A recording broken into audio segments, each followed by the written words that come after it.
मरणो हिक ॾींहुं आहे साथी, अमर छो न कजे ही हयाती।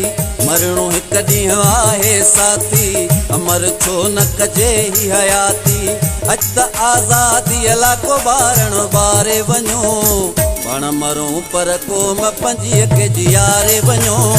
पाण मरूं पर क़ौम पंजीअ खे जियारे वञो।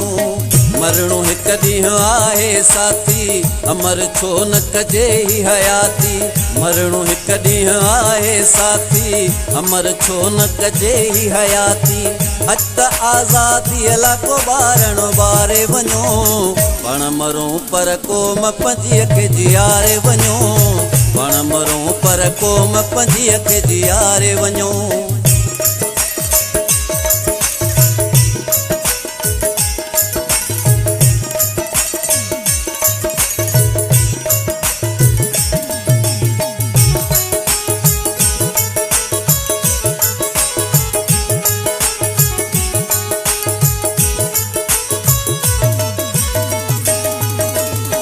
हा मञा थो मुश्किल थोरो सफ़र आहे आज़ादीअ जो, पर न ॾींहुं रहियो परे यार हज़न जे बर्बादीअ जो।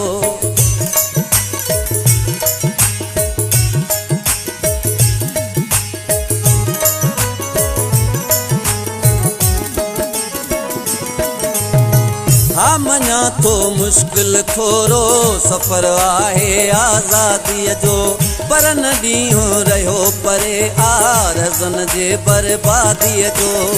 थोरी थी बस हिम्मत घुरिजे, आज़ादीअ सां चाहत घुरिजे। थोरी थी बस हिम्मत घुरिजे, आज़ादीअ सां चाहत घुरिजे।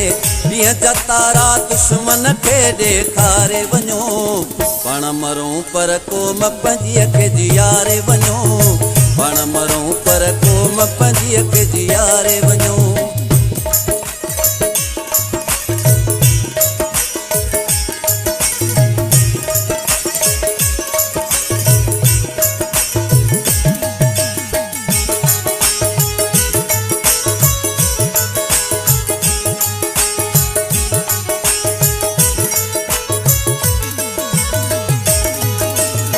सिंधु देश मुक़दर आहे, जीअं सैयद रहबर आहे।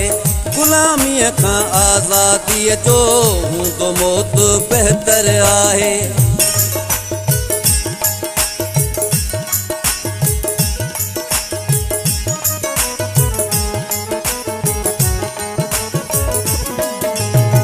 सिंधु देश मुक़दर आहे, जीअं सैयद रहबर आहे।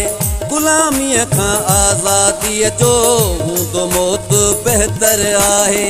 अचो सभई थियूं हिकु आवाज़, जंग जो हाणी क्यों आगाज़।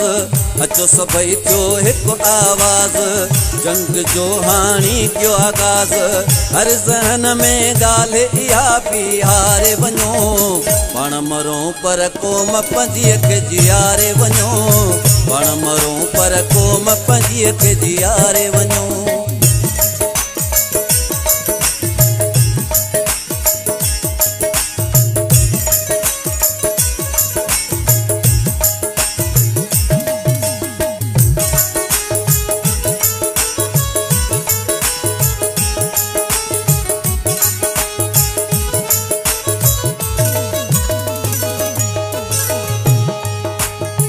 केसी ताईं ज़ुल्म कंदा ही सोहणी सिंध जे वादीअ ते।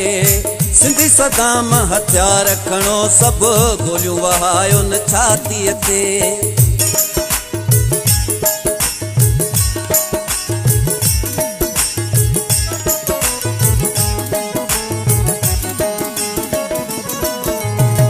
केसी ताईं ज़ुल्म कंदा ही सोहणी सिंध जे वादीअ ते। सिंधी सदाम हथियार खणो सभु गोलियूं वहायो न छातीअ ते। सबुर खोड़ कयो बस चांडिया, वतन वेरनि खे ॾियूं टांडा।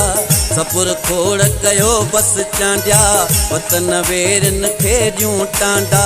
वरी बग़ावत ने सिर यार उभारे वञो, पाण मरूं पर क़ौम पंजीअ खे जी